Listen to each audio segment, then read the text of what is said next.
There is a message you have already been given that you never spent. It is still inside you tonight, fully understood and completely unused.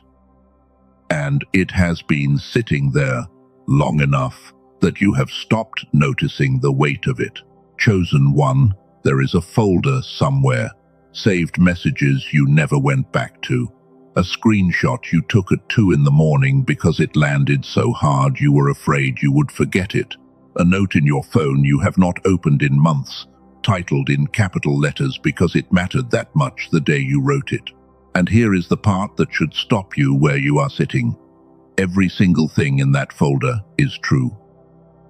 None of it is wrong. You did not fail to understand it. You understood it perfectly, faster than most people ever will, and your life did not move. That is the thing nobody has explained to you. I was told to bring you something that will not survive being stored. It has to disappear, not because it is dangerous, and not because someone is coming to take it from you. It has to disappear because of where it is supposed to go. A message that stays a message has failed.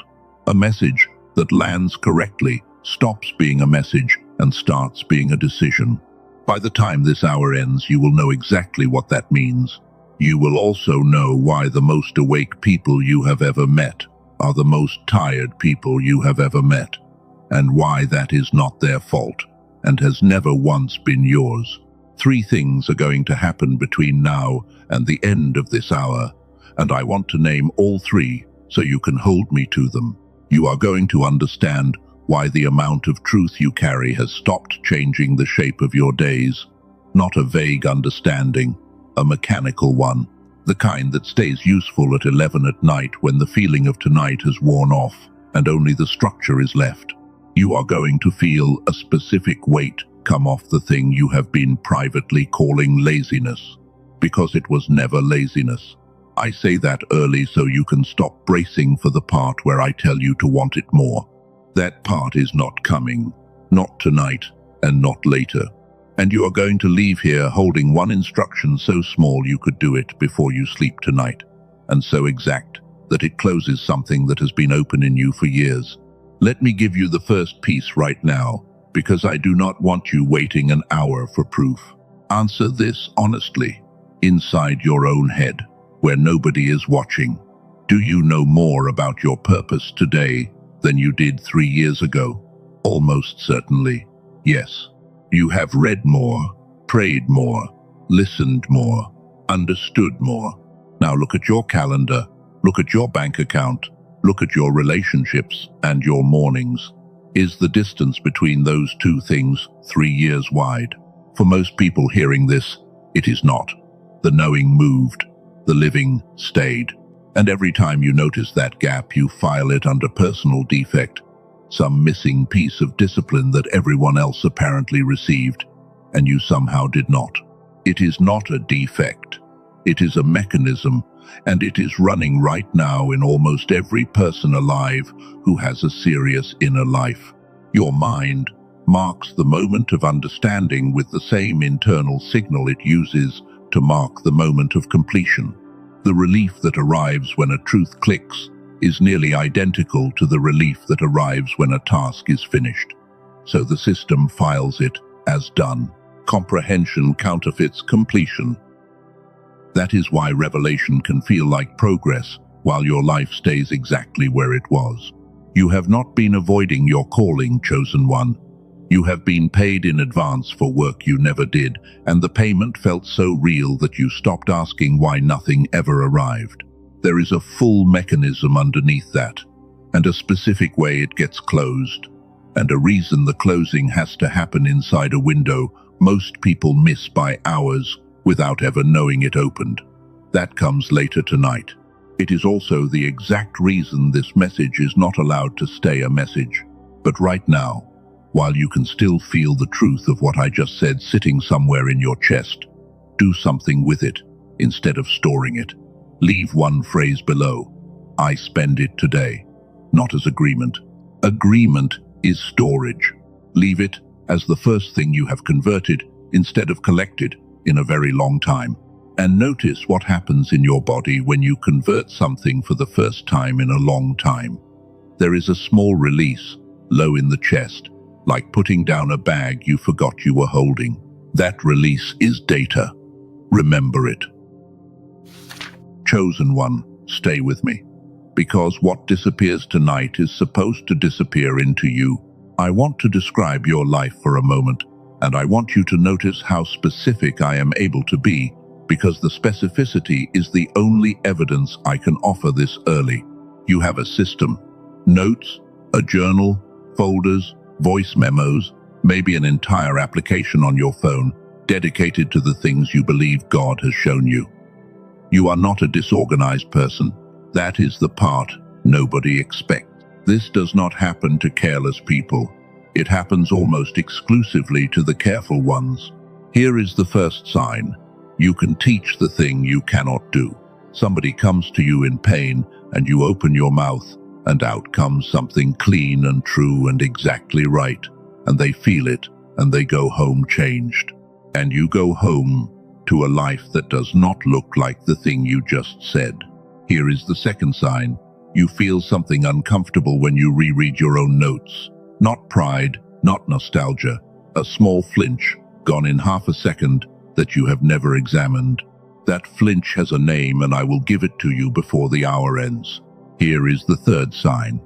You are still looking, still searching for the next word, the next confirmation, while the last three sit in your phone completely unspent. Some part of you knows that is what you are doing, and searching still feels better than facing what you already have. Here is the fourth sign. You are tired in a way sleep does not touch. You rest and you wake, and the tiredness is exactly where you left it, because it is not a sleep debt.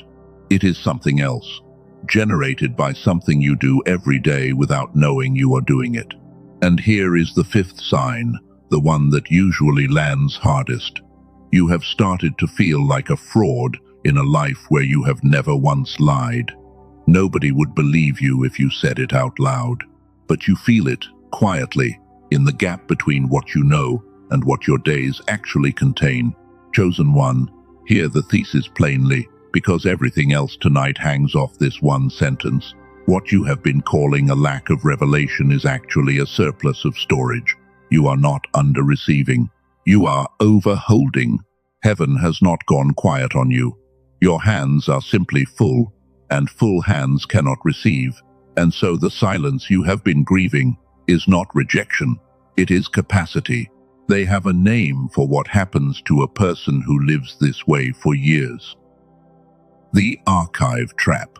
It is the state where the collecting of truth becomes indistinguishable from the living of it, where a person builds a magnificent library inside themselves and slowly starves in the middle of it, and where every new teaching makes the situation slightly worse rather than slightly better, because every new teaching adds to the shelf without ever moving the feet. And the cruelest part is that it is invisible from the inside. It does not feel like a trap. It feels like devotion. It feels like being a serious person.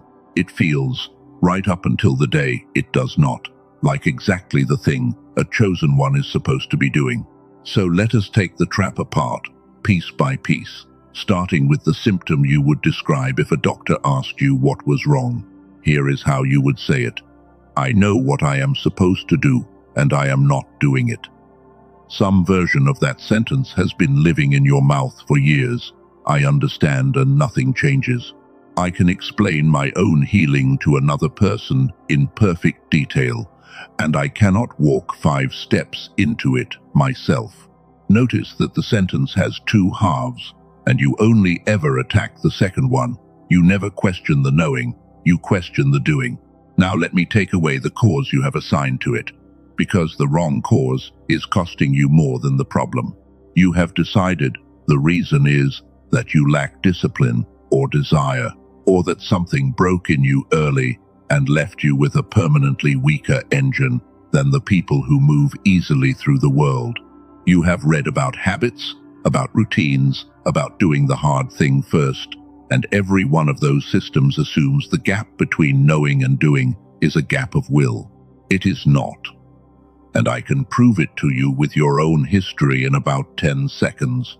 Think of a time you moved instantly, a phone call at 2 in the morning, and you were dressed and in the car before your mind had finished waking. A child in danger, a friend in collapse, a moment where the need was in front of you, and there was no gap at all between the knowing and the moving. You did not need more discipline that night. The same nervous system, the same history, the same you, moved without any friction, so the engine works. The engine has always worked. Something else is intercepting the signal before it reaches the engine, and it is time you knew what. Here is the real mechanism. Your mind does not have a separate marker for I understand this and I have done this. It has one relief signal, and it fires at the resolution of tension. When you are confused about your life, there is tension. When a truth arrives and the confusion resolves, that tension drops, and the drop feels like arrival. The nervous system does not audit whether anything in the outer world actually changed. It only registers that the pressure is gone. So the moment of insight pays you the reward that was supposed to be waiting on the other side of the action. The wage arrives before the work. And a system that has already been paid does not generate motion, because motion is what the payment was supposed to purchase. That is why the most profound teaching you ever received changed nothing. Not because it was shallow, because it satisfied you completely at the level of understanding, and a satisfied person does not move. Now go back and look at your life again with that in your hand, because I need you to reread your own history correctly. Every night you sat up late with something true and felt the whole architecture of your life reorganize inside you. Those nights were real. I am not taking them from you. But what you experienced as a breakthrough was, in the body, a completed transaction. You did not fail after those nights. You were never in the middle of anything. The thing had closed itself without ever leaving your chest. The years you have spent calling yourself inconsistent were years of a man or a woman being repeatedly paid in advance and then blamed for not working. You were not disobedient, chosen one. You were satisfied. And nobody ever told you that satisfaction was the thief, which means the fix is not more force. Read that again in your own mind. The fix is not more force. If the payment is arriving too early, you do not solve that by pushing harder against a body that already believes the job is finished. You solve it by refusing to let the payment settle. You solve it by making the truth cost you something before your nervous system is allowed to close the file. That is the whole of it, and it is small, and it is available to you tonight, and it will be given to you precisely and in full before this hour is over. Right now, do this. Say it under your breath if you can. It cost me nothing yet. Say it about the last thing you understood, not as shame, as an audit. And if you want it to hold, leave it below where you can see it in daylight tomorrow. There is an old story you have heard so many times that it has stopped being able to reach you, and I want to hand it back to you sharpened. A man goes on a journey and leaves portions of his wealth with 3 servants. 2 of them trade with what they were given and return with more. The third takes what he was given, digs a hole in the ground, and buries it. And when the master returns, that servant produces the exact thing he was handed, intact, undamaged, complete. We have always read that story as a story about fear or laziness. Read it tonight as a story about storage. The third servant did not lose anything. That is what makes it unbearable. He preserved it perfectly. He could have shown anyone the precise spot. He was the only one of the 3 who could produce the original, and the only one who was called unfaithful. What he was condemned for was not damage. It was the absence of circulation. He treated a thing that was designed to move as a thing that was designed to be kept, and the moment he did that, the value stopped being value and became a memory of value. Chosen one. Sit with how gentle and how severe that is at once. Nobody in that story is punished for misunderstanding. The servant understood perfectly. He knew exactly what he had, who it belonged to, how much it was worth. His comprehension was flawless. His archive was immaculate. I spoke some time ago with a woman who had been in ministry for 19 years. She told me she had 11 journals. She could quote from any of them. She told me, without crying, in a completely level voice, that she had built a beautiful record of a life she had not actually lived, and that the record was so good that for a long time it had been able to stand in for the life. She said the worst part was not the emptiness. It was that everyone around her considered her deeply anointed, and they were not wrong, and she could feel it sitting in her like water in a sealed jar, full, sealed, useless to anyone, including herself. If any part of that made your throat tighten, I want to be careful with you here, because there is a version of this hour that leaves you feeling exposed and worse, and that is not what this is for. You are not being indicted tonight. You are being located. There is an enormous difference. An indictment tells you what you are. Being located tells you where you are. And where you are is the only information that has ever made movement possible. Now I have to show you what happens to a revelation that is received and never converted, because you have been assuming it simply sits there neutrally, and it does not. The symptom this time is quieter. It is the flinch I mentioned earlier, the one that crosses you when you open an old note. You have felt it, a small internal wince at your own handwriting. Most people never examine it because it lasts less than a second and there is no obvious place to put it. You have probably assumed that flinch is guilt, and that guilt is a moral event, and that the correct response is to feel bad and promise to do better. That is wrong, and the wrongness of it is doing real damage. It is not guilt.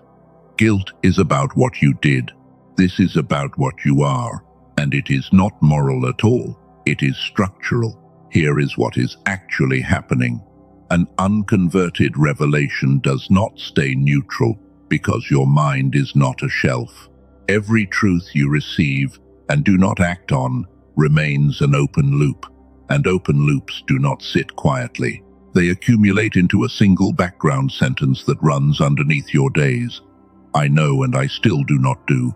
And once that sentence has run enough times, it stops being a report about your behavior and becomes evidence about your identity. That is where the damage compounds. Every new truth you receive now lands on a self already convicted by the last 20. You are not just failing to act on the new thing. You are receiving it through a filter that says the receiver is unreliable, which is why more truth makes you heavier instead of lighter. You are running a background process that costs energy and produces nothing. There is a word for this in the language the oldest of these texts were written in, and it changes everything once you have it.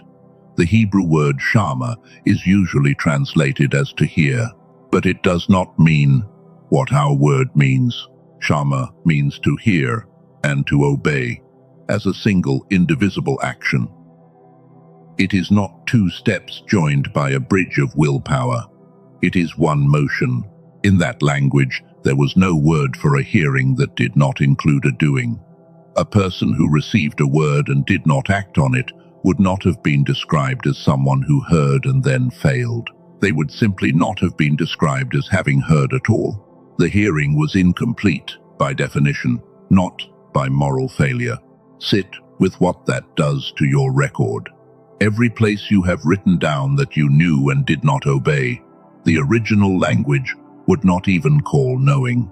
So the case you have been building against yourself for years was built in a language that does not have the concept required to convict you. Let me put that in your body for a moment, because your body has been carrying this longer than your mind has.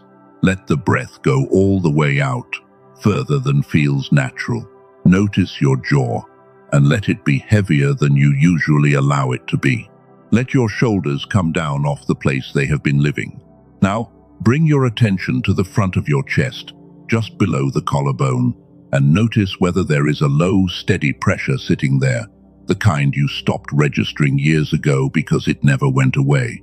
Do not push it away now. Just place your hand there for a moment and acknowledge that it is real and that it has been there a long time. That pressure is not a character flaw, and it is not a warning.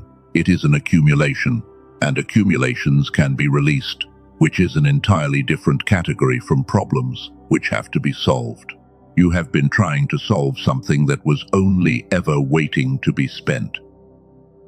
Now I have to tell you something and then leave it sitting there, because it is not time yet, and forcing it early would waste it.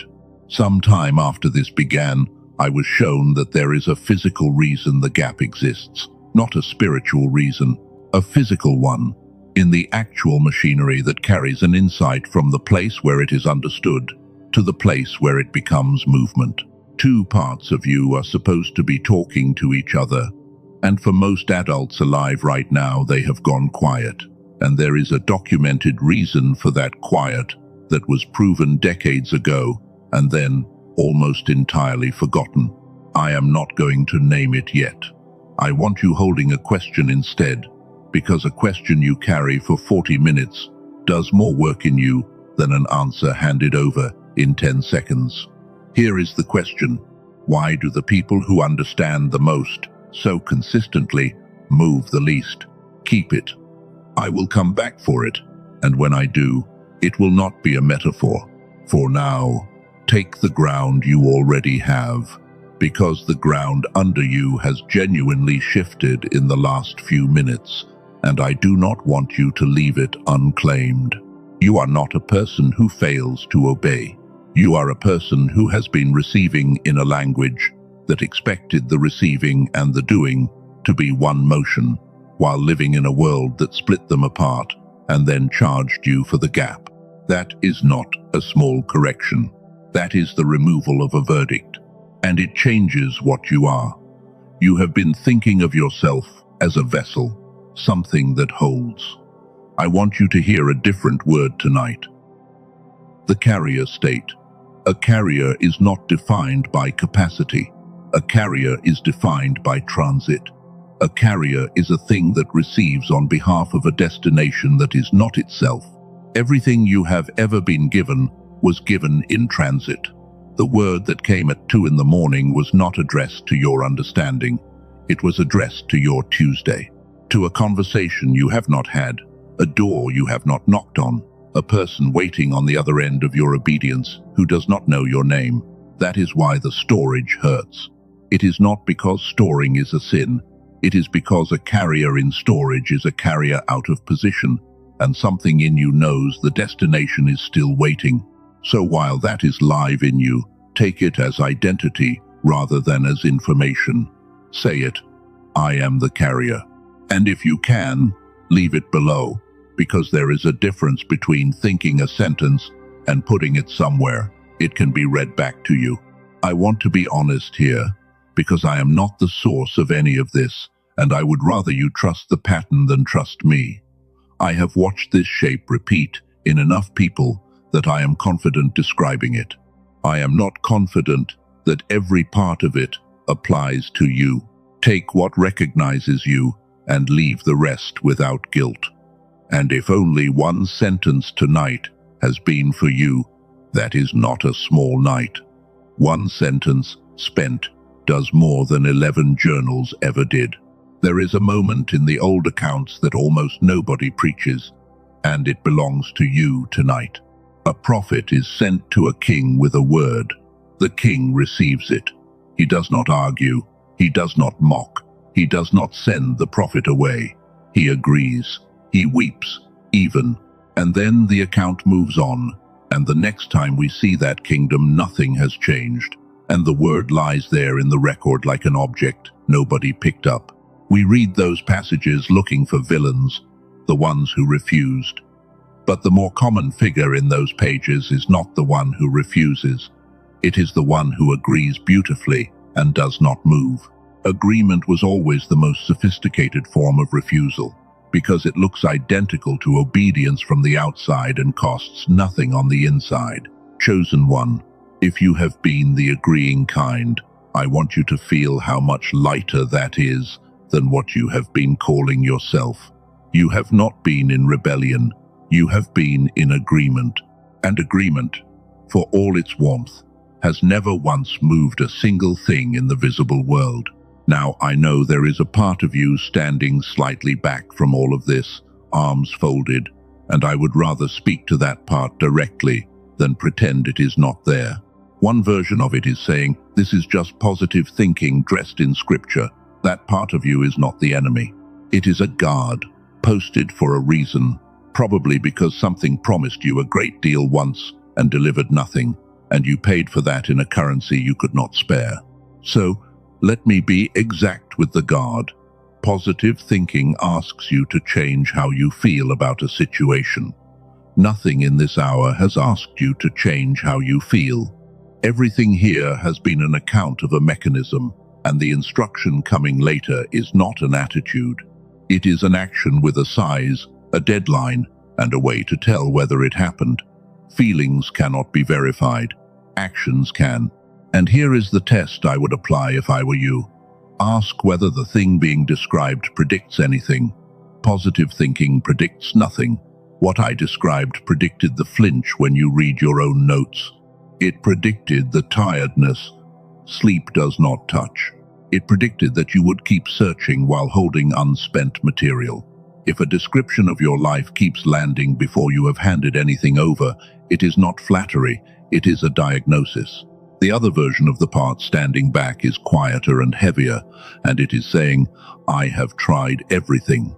If that is you, I want you to know that I believe you completely, and that I am not about to insult you by suggesting you did not try hard enough.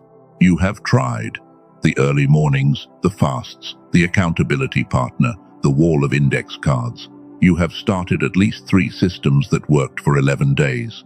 And every time one failed, you added it to a private record that now reads as proof that you are the exception, the one it does not work for. Look at what all of those attempts have in common. Every single one tried to add force to the doing. Not one touched the timing of the payment. You were attacking the second half of the sentence with better and better tools. The tools were not bad. They were aimed at a place where the problem was not. So the honest question is not whether you have tried everything. It is whether you have ever once tried the thing that addresses the actual mechanism. And if you have not, then your long record of failure is not evidence about you. It is evidence about the aim. Which brings me to the most disguised part of the whole pattern, and I have to name it carefully because you will want to defend it. Here is the symptom. You receive something real, and within a day or two, you tell somebody about it. You bring it up over coffee, you send it to a friend who needs it, you post the essence of it, you teach it in a group, and it lands well. And you feel noticeably lighter afterward. You have always read that lightness as generosity, and you are generous, so the reading holds. But I want to ask you something plainly. After you have told 3 people about a revelation, how likely are you to act on it? Look at your actual history before you answer. Here is what is happening underneath. Speaking a truth out loud produces a discharge nearly identical to acting on it. You get the completion feeling from the telling. The loop closes socially. Your body registers that the material has left you and moved into the world, and it has, but it moved into someone else and left your own days untouched. This is why teachers are so often the last to receive their own teaching. Not hypocrisy. Circulation without conversion. The word passes through you at the level of speech and never reaches the level of decision, and it feels so much like faithfulness that you would never suspect it. Recontextualize the whole strange history of it now. Every time you gave someone the exact thing you needed and watched them change and went home to a life that did not, you were not being denied. You were spending the revelation in the one currency that does not purchase your own movement. You were not withholding obedience. You were paying it out sideways. And this gives you something immediate, which is the only reason I am telling you. From tonight, you can hold one thing back. You do not have to tell anyone. You can let the pressure of the unspoken truth stay inside you until it comes out somewhere in your calendar instead of somewhere in a conversation. That single restraint has moved more lives than any system I have watched people try. Let me put you inside a morning that is available to you, and I want you in it in the present tense, because your mind will argue with a promise, and it will not argue with a scene. It is 6 weeks from tonight. It is early, earlier than you would choose. The light is grey, and the house is quiet, and there is a mug warming your hand. And something is different in a way you cannot immediately place. Then you locate it. Nothing is owed. There is no list running underneath your mourning. There is no note in your phone with your own handwriting waiting to accuse you. The last thing you understood is already something you did weeks ago, in about 9 minutes, and it was so small that you almost did not count it, and it closed the loop anyway. You sit there and you notice you are not rehearsing who you are. You are not reminding yourself of your calling to make it feel real. It is simply the morning, and you are simply in it, and the person you have been reading about in your own journals for years is the one holding the mug. Before we go further, I need to say something about where we are, because there is a moment in an hour like this where people quietly decide they have got the point. You have not got the point yet. What you have so far is the diagnosis, and the diagnosis is the smaller half. The mechanism I asked you to hold a question about is still unnamed. The instruction I promised you, the one small enough to do before you sleep, has not been given. The heaviest thing I was sent with tonight is still ahead of you, not behind you. So if you were reaching to save this and come back to it later, hear how strange that would be.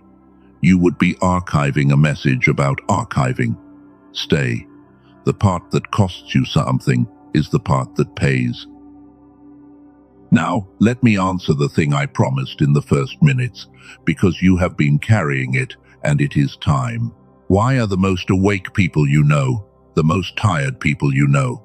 Why does the woman with 19 years of journals look more exhausted than the woman who has never once thought about any of this? It is not because depth is heavy. Something else is doing it. You have assumed that tiredness is spiritual warfare, or the cost of sensitivity, or simply what it feels like to see clearly in a world that does not. Those explanations have dignity, which is exactly why they are dangerous. A dignified explanation removes the urgency to look further, and you have been paying for that comfort for years. Here is the actual accounting. Every unconverted revelation is an open loop, and an open loop is not free. It requires maintenance. Some quiet part of you keeps it live, keeps it partially rehearsed, keeps a small light on in that room in case you ever come back for it. One open loop costs almost nothing. That is why nobody catches it early. But you do not have one. You have 11 years of them. Hundreds of small lights in hundreds of small rooms, all drawing from the same supply, none of them ever switched off, because the only thing that switches one off is a completed action in the outer world. So the tiredness is not the cost of seeing, it is the cost of holding. And the terrible arithmetic of it is that the more sincere you are, the more you receive, and the more you receive without converting, the more lights are burning, and the more exhausted you become. Sincerity increases the load. That is why the shallow people around you seem to have more energy than you do. They are not stronger. They are simply carrying less unconverted material. Let me put your history back in your hands with that. Every season you called dry was not a season of God withdrawing. It was a season of a system at full load. Every time you could not summon enthusiasm for a truth you knew was real, that was not coldness. It was a body correctly refusing to open another file while hundreds are open. You were not becoming cynical. You were becoming full. And the enormous relief in this, if you will take it, is that fullness is not fixed by adding. Nobody has ever been rescued from too much by receiving more. You do not need a stronger word. You need to close a loop. And unlike almost everything else you have tried, closing a loop is not a matter of how much you have left in you. It is a matter of picking one. So let us do the closing here in a way you can feel, because I want you to release something before you are asked to understand anything else. Bring to mind one thing, not the biggest one. One thing you have known for at least a year and have not spent. Let it come up on its own, rather than choosing carefully. It probably arrived before I finished the sentence. Now picture it as an object in your hands. Give it weight, give it a temperature. Notice that you have been holding it in a particular way, close in, with both hands, the way a person holds something they are afraid of losing. Now, open your hands. Not throw, open. Let the thing rest on your open palms, where it could fall or be taken, and stay there for 3 breaths, with the discomfort of not gripping it. That discomfort is the whole trap in miniature. Everything you are afraid to spend, you are afraid to spend because spending it might prove it was not as valuable as holding it felt. Now say it, quietly. I release the archive. And if you want it to stay released rather than drifting back into the folder by morning, leave it below where daylight can reach it. That is not a small gesture. It is the first thing on the outside of you. Now stay still for a moment. I do not want to run you straight from that into anything else. There is a man I think about often. He has kept a small repair shop for 31 years and has never once described himself as a spiritual person. I asked him about it directly. He looked at me with genuine confusion and said he was not sure what there was to say. Somebody comes in, he fixes the thing, they can use it again. He does not journal. He could not quote a single teaching. And there is an extraordinary steadiness on him that I have not found in most people who have read 100 books. And it took me a long time to understand where it comes from. Nothing accumulates in him. Everything that arrives in his hands leaves in a repaired state, usually the same day.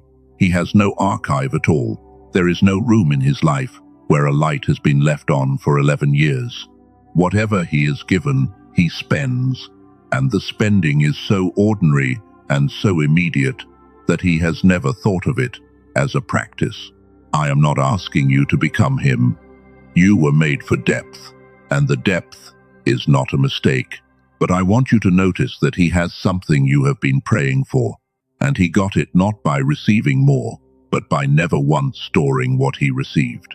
And now I have to come back for the thing I left with you, because it is time. I asked you to hold a question.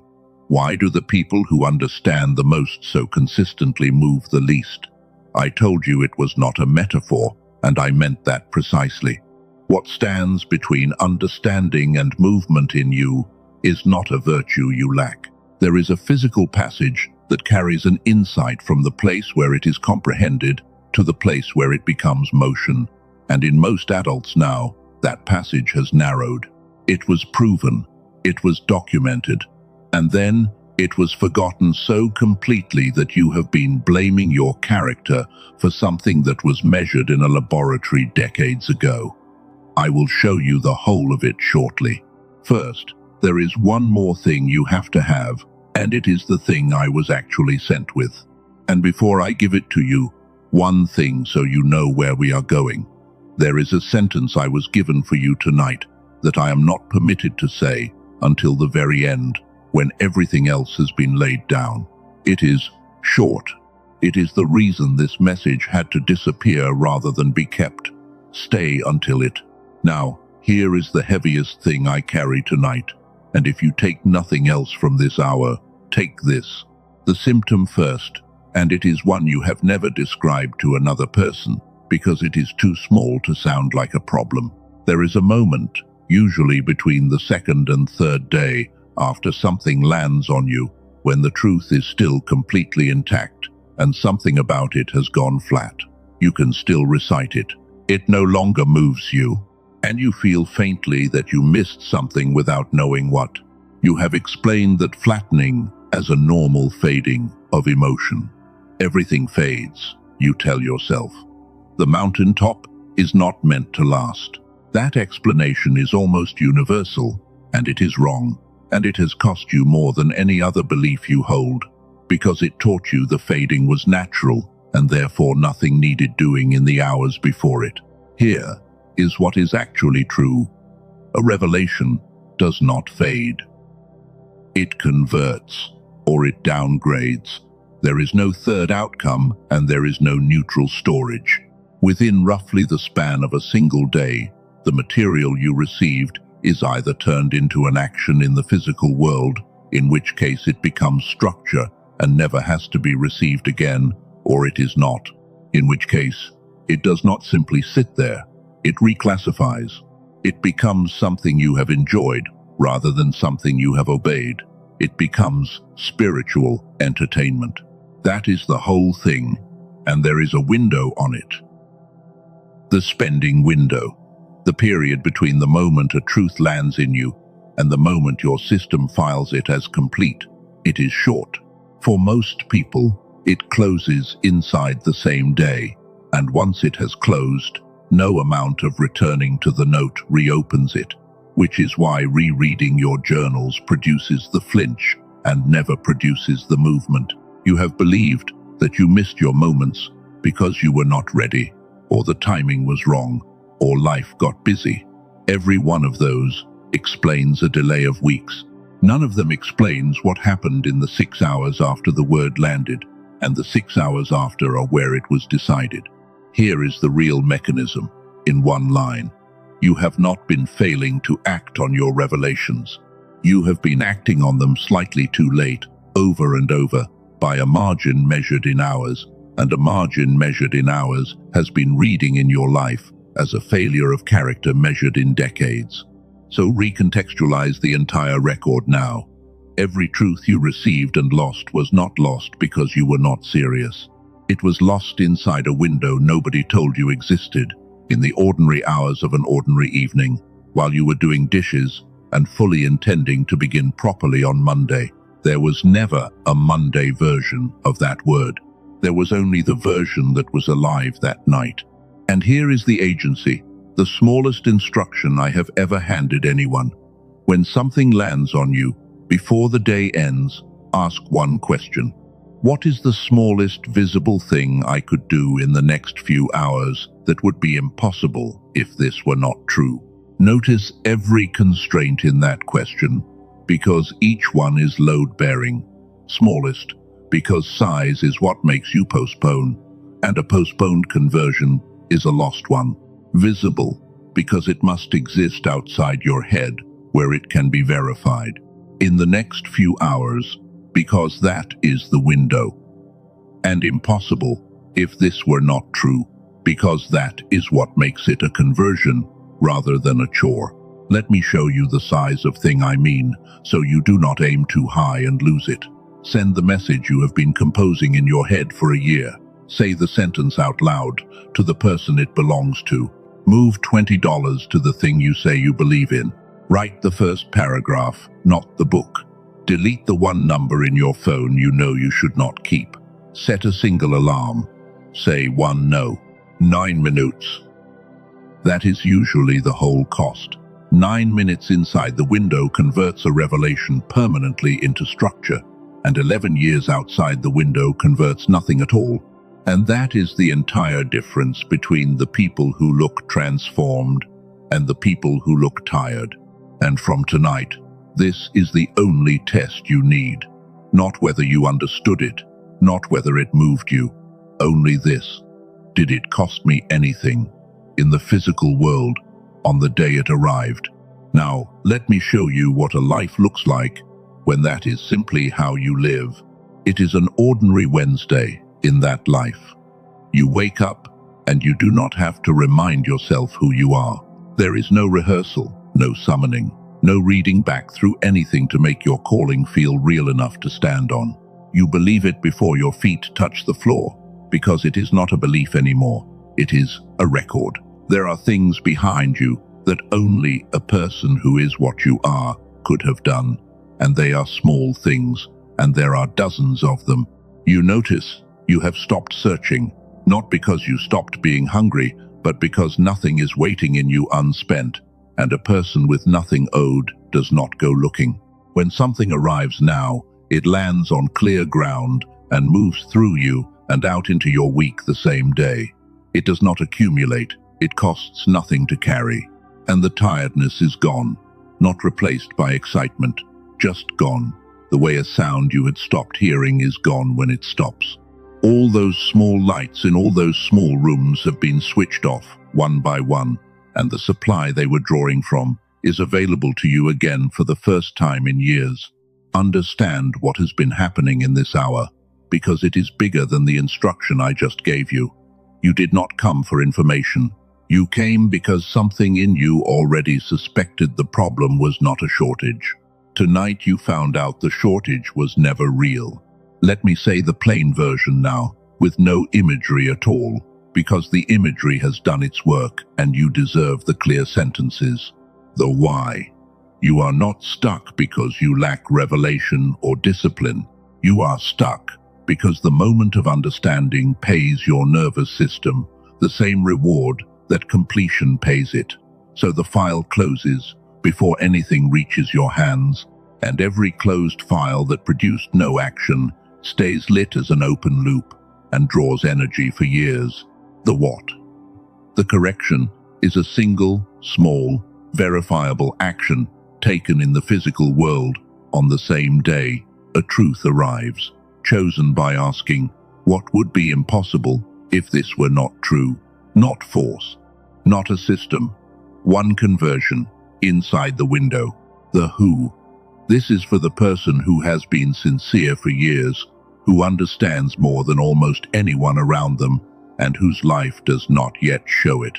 Not for the careless, for the full. So claim it while it is still tonight and still convertible. Say it and leave it below. I convert it now. And then do the 9-minute thing before you sleep, because a phrase left below is still an understanding until something in your physical world moves. Chosen one, a truth you have carried for 11 years has changed nothing. A truth you spend in 9 minutes tonight will still be standing in your life when you are old. That is the entire difference, and it was never about how much you were given. Do you remember the question I asked you to hold? Why do the people who understand the most so consistently move the least? Here is the answer. It is not mine. It is not a metaphor. And it won the Nobel Prize in 1981. A researcher named Dr. Roger Sperry spent years studying people whose two hemispheres had been surgically separated, and what he found rearranged what we thought we knew about the mind. The two halves are not two departments doing separate jobs. They are one instrument designed to work in synchrony, passing signal back and forth. One side holds meaning and pattern, the sense of what a thing is for. The other holds sequence and structure, the steps by which a thing gets done. When the two are synchronized, the state that produces is called whole brain activation, and it is not a mystical condition. It is the ordinary state in which understanding and action are a single motion. Insight arrives, and the hands are already moving.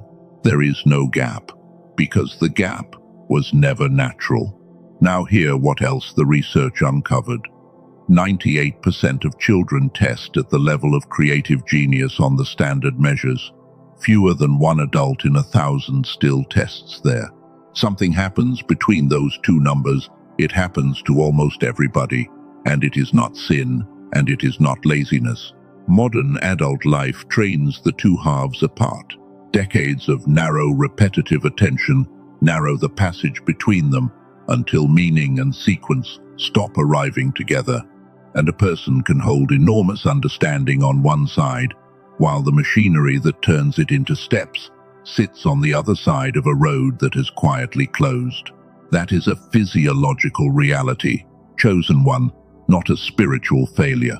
It is why you can see your calling with perfect clarity and still stand still. And the people we call visionaries, the Nikola Teslas, the Steve Jobs, the artists like Taylor Swift, who receive something and have it built by the weekend, are not more chosen than you. They live most of their working lives in the synchronized state, where receiving and building are one act. A woman from California wrote about 8 years of prophetic dreams, recorded in detail and acted on almost never. She said the first thing she noticed after a few weeks was not visions. It was that a decision she had circled for 3 years took about 4 minutes on a Tuesday afternoon, and she could not explain why it had ever been hard. The fog that used to sit between deciding and doing was simply not there. A man from Texas said he had been the person everyone came to for wisdom, while his own life stayed frozen for a decade. He said the change was not dramatic. He said things he had understood for years started coming out of his hands the same week he understood them. Ordinary things. Calls made, a room cleared, a business he had described to people for 11 years, opened in 90 days. What both of them had been given is this: a team of neuroscientists led by Dr.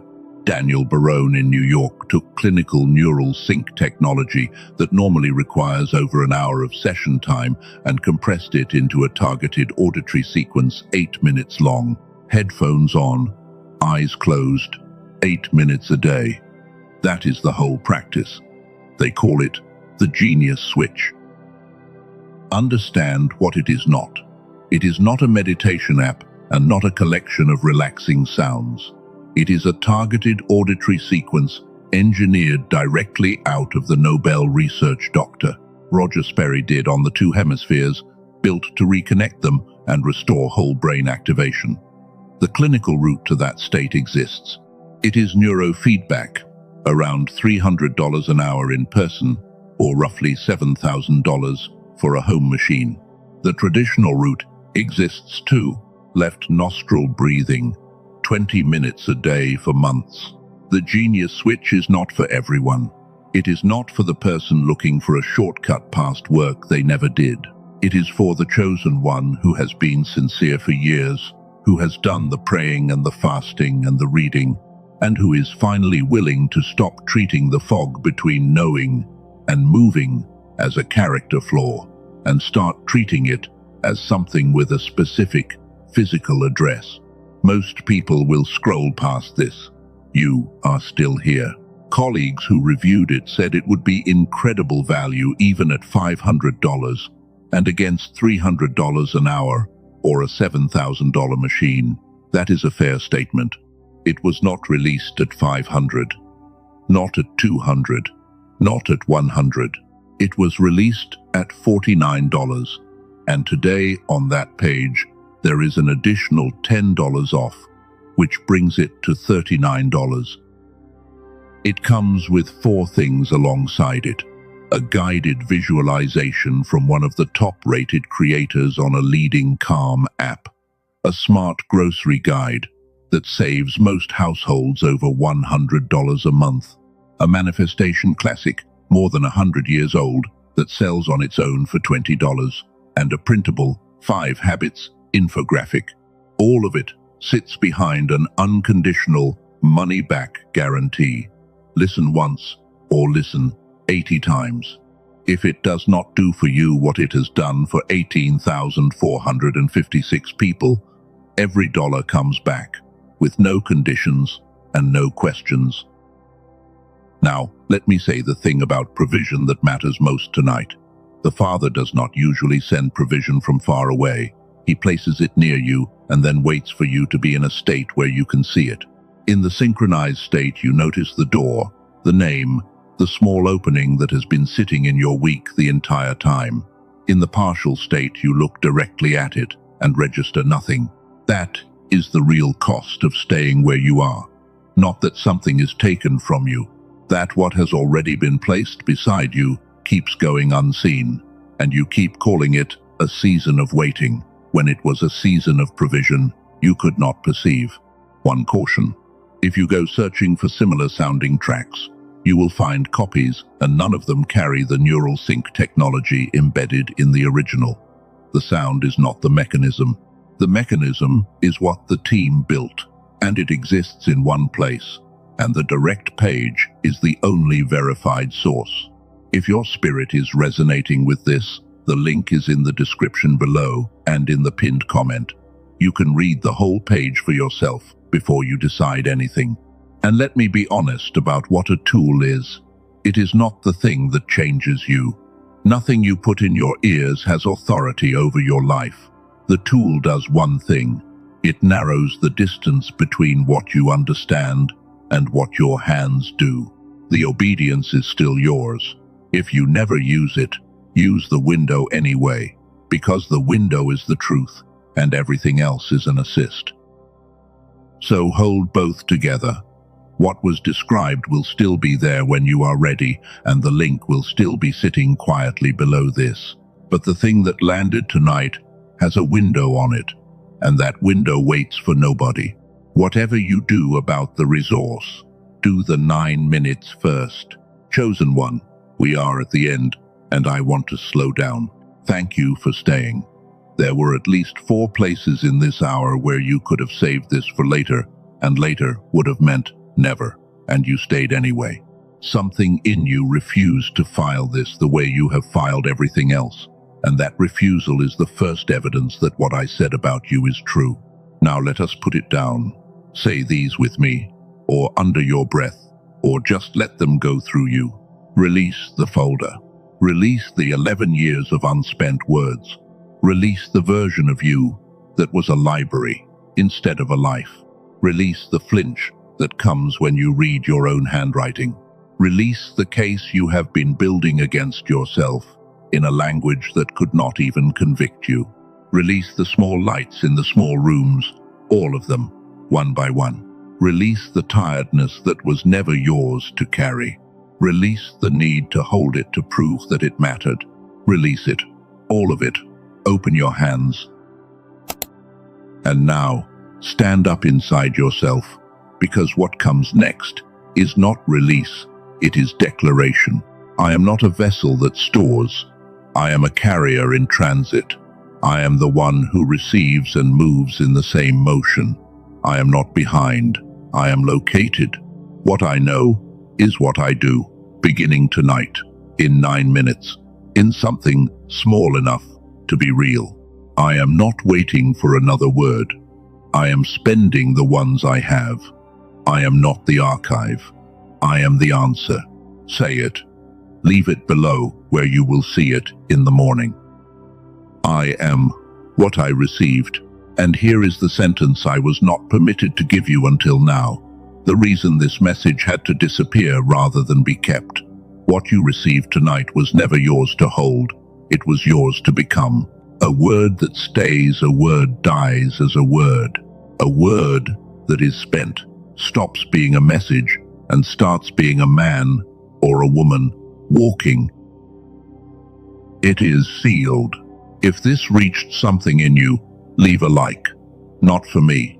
Leave it, because somebody is hunting for exactly this tonight with a folder full of unspent words and no idea why their life will not move. And a like is what puts this in front of them.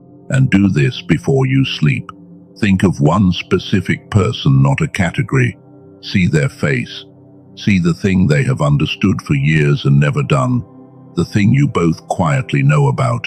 They will almost certainly never find this on their own. Send it to them tonight, while your window is open, because sending it is itself a conversion, and it may be the smallest action you were looking for. If you want to keep walking with this, subscribe and stay.